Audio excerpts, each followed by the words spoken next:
If he had opened that door 2 seconds earlier, he wouldn't have seen his son. He would have seen me. The version of me I had buried since childhood. The version she knew about. The version she made me promise I'd never be ashamed of. 5 years I hid this. 5 years I lived half a life.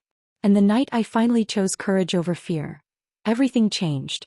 What I'm about to tell you, it nearly destroyed my family. But it also saved me. Have you ever hidden a part of yourself so deeply that you almost forgot what freedom felt like? My name is Arav. I'm 27 now. And if you met me on the street, you'd probably describe me as normal, quiet, maybe a little reserved. The kind of guy who keeps his head down and avoids drama.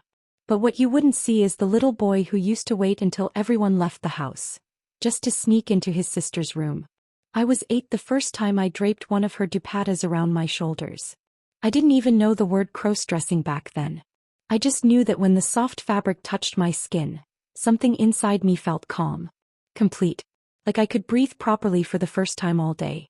Have you ever worn something that made you feel more like yourself than anything else ever had? For me, it wasn't about pretending to be someone else. It wasn't a joke. It wasn't a phase. It was identity. It was self-discovery before I even understood the word. But in our house, boys didn't do that. So I learned to hide. My sister, Anaya, was the only one who knew. She caught me once, standing in front of her mirror, lipstick smeared badly across my mouth. I thought she would scream. Instead she laughed and said, "At least blend it properly." That night she sat me down and whispered something I'll never forget. "Arv, one day you'll have the courage to be your authentic self. Don't let anyone take that from you." He became my secret keeper. My safe place. And then, 5 years ago, she was gone.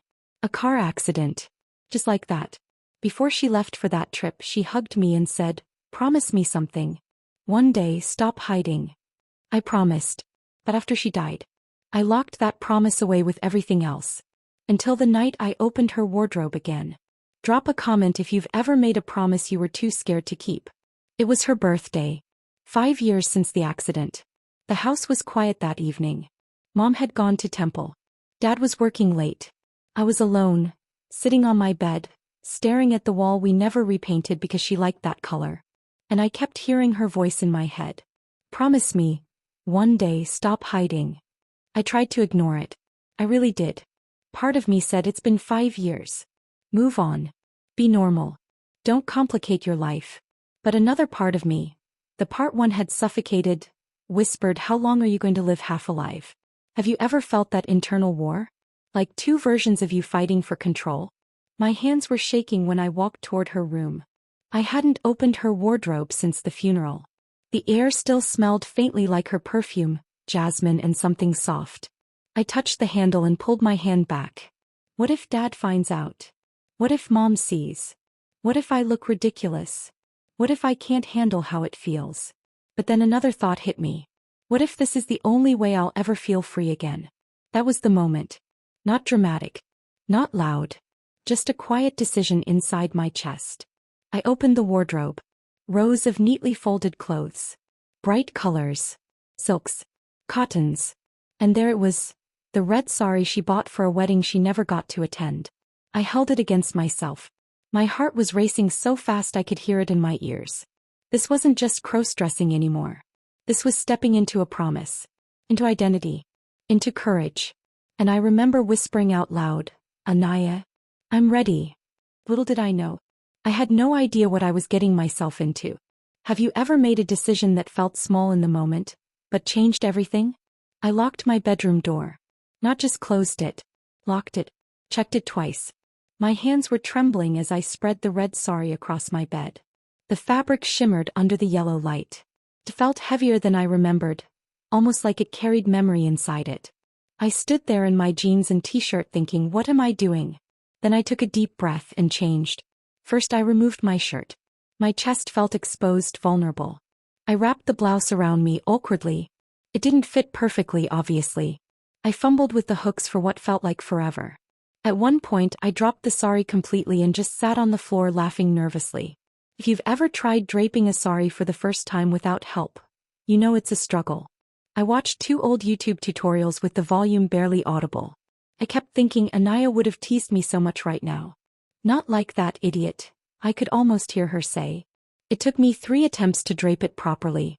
The pleats were uneven. The palette kept slipping. My heart wouldn't slow down. Then came the makeup. I opened her small box, still exactly where she left it. Foundation. Oh, lipstick. My fingers shook as I picked up the eyeliner. I had watched her do this 100 times. How hard could it be? Very hard. The first line was crooked.